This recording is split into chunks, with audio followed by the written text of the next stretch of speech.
Hello दोस्तों, कैसे हैं आप लोग। आशा करता हूं कि बहुत ही अच्छे होंगे।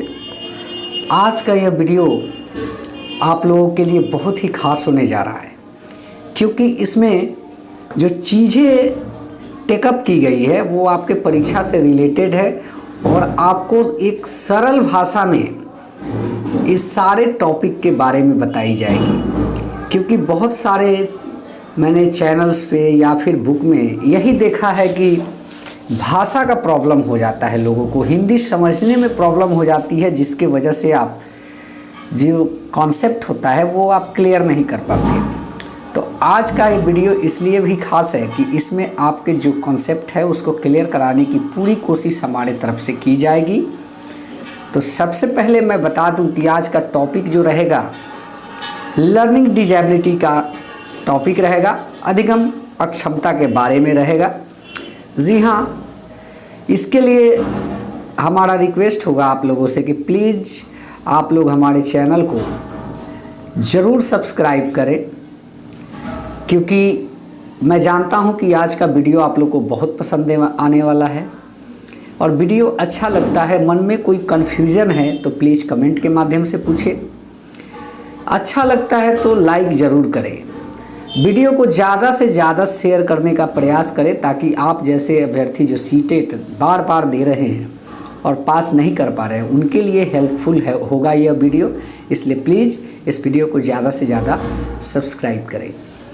जी हाँ, यहाँ पे मैं एक चीज़ और बता देना चाहता हूँ कि जैसा कि पहले भी मैंने कहा कि इस तरह से सरल भाषा में जो जानकारी मिलेगी आपको समझने में आसानी भी होगी। और सेकंड चीज़ जो है कि यह सीटेट की परीक्षा में या फिर कोई भी टीचर परीक्षा होती है उसमें बार बार यह प्रश्न पूछे जाते हैं और अभ्यर्थी कन्फ्यूजन में पड़ जाते हैं, वो बता नहीं पाते हैं। इसलिए यह ज़रूरी है कि आज पूरा कंफर्म कर लें और उसके बाद 4 नंबर अपना श्योर कर लें कि हाँ मेरा ये 4 नंबर कहीं नहीं जाने वाला है। जी हाँ, लर्निंग डिजेबिलिटी से 4 नंबर होते ही होते हैं, अधिगम अशक्तता जिसको कहते हैं। और वीडियो को प्लीज़ एक बार फिर से मैं कह रहा हूँ ज़्यादा से ज़्यादा शेयर करें। चलिए शुरुआत करेंगे। इसके प्रकार के बारे में सबसे पहले जान लेंगे। जी हाँ, अधिगम के प्रकार कितने होते हैं उसके बारे में जान लेंगे। उसके बाद आप लोगों से सारी सब्जेक्ट पे बातें होंगी। जी हाँ, जैसा कि आप देख पा रहे हैं कि पहले जान लेते हैं कि अधिगम अशक्तता होता क्या है। देखिए, कुछ छात्र पढ़ने लिखने या फिर बोलने के मतलब यह हुआ कि अपनी बातों को रखना, जैसे मौखिक अभिव्यक्ति जिसको हम कहते हैं, अपनी बातों को रखने में या फिर शब्दों की वर्तनी का प्रयोग करने में, गणित की तर्क शक्ति को समझने में कमज़ोर हों, ऐसे बालक को अशक्त बालक कहा जाता है। जी हाँ, और इसी को अधिगम अशक्तता कहते हैं। अधिगम का मतलब होता है सीखना और डिजेबिलिटी का मतलब हो गया अशक्तता, अक्षमता, मतलब करने में सक्षम नहीं, बोलने में सक्षम नहीं, लिखने में सक्षम नहीं, गणित में तर्क करने में सक्षम नहीं, यही चीज़ होता है, अक्षम बालक को कहते हैं। जी हाँ, उसके बाद नेक्स्ट आता है कि मौखिक रूप से सीखने और भाषा संबंधी अशक्तता को अफेजिया डिस्फेजिया भी कहा जाता है। इसमें आपको मैं बताऊंगा कि डिस्फेजिया किसको कहा जाता है, अफेजिया किसको कहा जाता है। आगे इस वीडियो में दोनों ये चीज़ें क्लियर कर दी जाएगी। और पढ़ने की अशक्तता को अलेक्सिया डिसलेक्सिया कहा जाता है। अब यहाँ भी 2 चीज़ें हैं, अलेक्सिया किसे कहा जाता है, डिसलेक्सिया किसे कहा जाता है। तो दोनों में पढ़ने की अक्षमता होती है, लेकिन कुछ का होता है जन्मजात और कुछ का होता है कि किसी कारणवश चोट लग गया, एक्सीडेंट वगैरह की वजह से जो मानसिक रूप से क्षति पहुंचती है, उसके बारे में अलेक्सिया कहा जाता है कि डिसलेक्सिया कहा जाता है। आगे इस वीडियो में मैं क्लियर कर दूंगा। लिखने की समस्या को क्या क्या और कितने भागों में बांटा जाता है। जी हाँ, लिखने की समस्या जो होती है उसे हम 4 भागों में बांटते हुए देखे हैं किताबों में। जैसे होता है अग्रफिया, अप्रेक्सिया, डिस्ग्राफिया, असम्बोलिया, डिस्प्रैक्सिया। जी हाँ, 4 भागों में इसको बांटा रहता है। और गणित अशक्तता और बर्तनी में टूटी जो होती है उसमें आता है आपका डिसलेक्सिया। और गणित की जो अशक्तता होती है उसे हम डिस्कैलकुलिया कहते हैं। शब्दों बर्तनी संबंधी अशक्तता को, जैसे लड़की के स्थान पर लकड़ी लिख देना, सरल स्थान पर सलर लिख देना, ये सारी बहुत सारी कन्फ्यूजन होती है, ये अशक्तता के ही अंदर आते हैं। इस सारी चीज़ों को आज क्लियर कर दिया जाएगा। जी हाँ, सबसे पहले आप लोग देखिए, आप लोग के स्क्रीन पे चल रहा होगा। सबसे पहला चीज़ आपको मैं दिखा देना चाहता हूँ।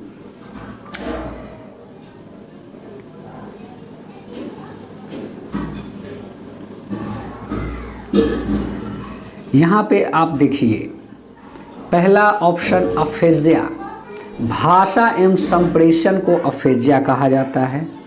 इसमें होता क्या है कि पीड़ित बालक छात्र मौखिक रूप से सीखने और विचारों को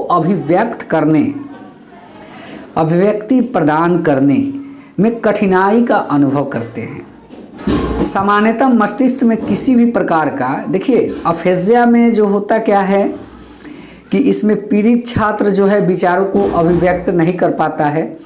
लेकिन इसमें एक और लाइन जो जुड़ा गया था डिस्फेजिया का, उसको भी हम यहीं पे क्लियर कर देते हैं। उसमें क्या होता है कि मस्तिष्क में किसी प्रकार की क्षति से यह विकार उत्पन्न होता है। जी हाँ, चोट लगने के कारण या फिर कोई जन्मजात कुछ क्षति है, नस इधर उधर है, होता है, तो वैसी हालत में बातचीत करने में या आंशिक रूप से पूर्णतः अक्षम होता है, वैसे बालक को डिस्फेजिया की श्रेणी में रखा जाता है, डिस्फेजिया कहा जाता है। जी हाँ, यहाँ पे दूसरा जो पॉइंट हमने लिया है, ये इम्पॉर्टेंट पॉइंट को ही हमने टिकअप किया है। ऐसा नहीं है कि सीरियल वाइज कुछ है, तो ऐसा कुछ नहीं है। अगर ऐसे देखा जाए तो डिस्फेजिया के बाद अलेक्सिया होना चाहिए। अलेक्सिया को मैंने टिकअप नहीं किया है, वो इसलिए कि सामान्यतः यही प्रश्न होते हैं सीटेट में, ज़्यादा हार्ड नहीं किया जाता। उसमें इस बात का ध्यान दिया जाता है कि पेपर जो है 1 to 5 का पेपर है, इसलिए वही प्रश्न को पूछा जाता है जो आपका बालक जो है बाल्यावस्था तक को 1 to 5 में टेकअप करके रखा जाता है। जी हाँ, डिसलेक्सिया, इस अशक्तता में पढ़ने में कठिनाई होती है। जी हाँ, डिसलेक्सिया में क्या होता है कि पढ़ने में कठिनाई होती है, जिसका संबंध पठन विकार से होता है। जी हाँ, जिस बालक में पढ़ने में कठिनाई महसूस करता हो जो बालक, उसे ही हम डिसलेक्सिया कहते हैं और पठन विकार से इसका संबंध है। इस अधिगम अशक्तता को बालक को पढ़ने में कठिनाई होती है। जैसे सौ लिखा होता है तो वाज पढ़ता है, वाज, जैसे SAW सौ लिखा है तो WAS वाज पढ़ देगा। ऐसा ही कुछ उसके बाद, मतलब कि इसमें जो है अंतर नहीं स्थापित कर पाता। अब एक और उदाहरण आपको देता हूँ, जैसे न्यूक्लियर लिखा हुआ है तो उसको क्या पढ़ेगा, वो अनक्लियर पढ़ेगा, अंतर को समझ ही नहीं पाता। वैसे बालक को ही डिसलेक्सिया से ग्रसित बालक कहा जाता है। इसका मतलब सीधा सीधा है कि पढ़ने में वह कठिनाई महसूस कर रहा है। नेक्स्ट प्रश्न को लेते हैं, अलेक्सिया। अलेक्सिया को अगर नेक्स्ट प्रश्न में लेते हैं तो मस्तिष्क की क्षति के कारण पढ़ने की अक्षमता को अलेक्सिया कहते हैं। जी हाँ, अलेक्सिया आपका नेक्स्ट पॉइंट है। मस्तिष्क में किसी प्रकार का क्षति है, पढ़ने में अक्षम महसूस कर रहा है बालक, उसे ही अलेक्सिया कहते हैं। इसके लिए इसके खास कुछ चीज़ें होती है, जो इसमें शब्दों की जो होती है अंधता होती है, इसीलिए इसे विजुअल अफेजिया भी कहा जाता है, या फिर अक्वार्ड डिसलेक्सिया भी कहा जाता है।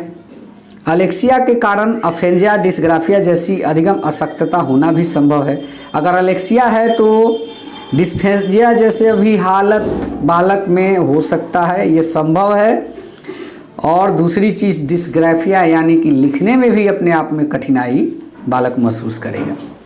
जी हाँ, अब नेक्स्ट को लेते हैं अप्रेक्सिया। यह एक शारीरिक विकार है जिसके कारण व्यक्ति मांसपेशियों के संचालन में संबंध सूक्ष्म गति कौशल जैसे लिखने, चलने, टहलने, बोलने में निपुण नहीं हो पाता है। जी हाँ, यहाँ पे आप देख सकते हैं, आप अप्रेक्सिया के लक्षण आपको बता दे रहे हैं। लिखने में, चलने में, टहलने में, बोलने में वह निपुण नहीं होता, वैसे अक्षम बालक को अप्रेक्सिया कहा जाता है। डिस्कैलकुलिया, यह गणित की कठिनाइयों को कहा जाता है। डिस्कैलकुलिया में गणित की कठिनाई। जी हाँ, इसमें क्या होता है कि बच्चे गणित को समझने में कठिनाई का अनुभव करते हैं। इसे न्यूमैलेक्सिया भी कहा जाता है। डिस्कैलकुलिया के कई प्रकार है। Graphical dyscalculia, lexical dyscalculia, verbal dyscalculia, practognostic dyscalculia, ideognostic dyscalculia. इसके लगभग 5 से 6 प्रकार होते हैं डिस्कैलकुलिया के। गणित में बालक तर्क नहीं कर पाता, अंक गणित को समझने में कठिनाई महसूस करता है। कहने का मतलब कि गणित की अक्षमता अगर बालक के अंदर है, गणित को समझने में सक्षम नहीं है, तो वह बालक डिस्कैलकुलिया से ग्रसित है। डिस्मॉर्फिया, डिस्मॉर्फिया एक ऐसा मनोविकार है, पहले डिस्थीमिया को लेना पड़ेगा। डिस्थीमिया इससे पहले आता है, डिस्थीमिया को ले लेते हैं।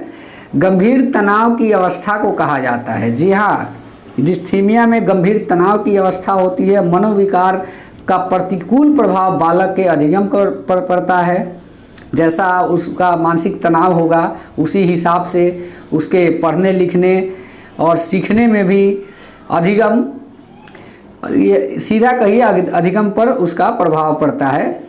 डिस्थीमिया की अवस्था में व्यक्ति की मन स्थिति जो होती है हमेशा निम्न रहती है, वह अपने आप को एकदम सुस्त महसूस करेगा।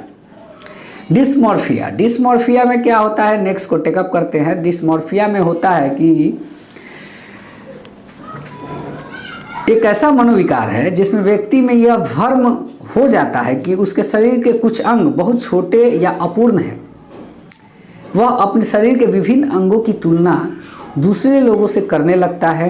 इसका प्रतिकूल प्रभाव इसके अधिगम पे पड़ता है। जी हाँ, कहने का मतलब कि वो अपने आप को दूसरों के सामने छोटा महसूस करता है, या फिर अंग है, चाहे उसका व्यक्तित्व है, उस सभी प्रकार से अपने आप को छोटा महसूस करता है, जिसका अधिगम पे उसी प्रकार से जो है उसी प्रकार से अधिगम पर भी प्रभाव पड़ता है। तो दोस्तों, आज के इस वीडियो में मैंने जो भी दमदार टॉपिक टेकअप किए वो यही सब थे, और आशा करता हूं कि आप लोग समझ चुके होंगे। अगर इस पॉइंट को कर लिए, जो टोटल पॉइंट मैंने बताया है, आप ज़रूर 4 नंबर पक्के कर पाएंगे। अगर वीडियो अच्छा लगता हो तो दोस्तों प्लीज़ वीडियो को शेयर करें और हमारे चैनल को भी सब्सक्राइब करें। धन्यवाद। जय हिंद, वंदे मातरम। मिलते हैं नेक्स्ट वीडियो में। जी हाँ, आपका सीटेट का पेपर जो है अब तुरंत होने जा रहा है। जुलाई में संभवतः आपका पेपर होगा, इस बात का अंदेशा आना चालू हो चुका है। हमें लगता है कि मंथ के लास्ट तक पोर्टल पर भी कोई नोटिफिकेशन अपलोड हो ही जाएगा जुलाई के संबंध में। इसलिए बने रहें हमारे चैनल के साथ और अपनी तैयारी को बरकरार रखें। धन्यवाद।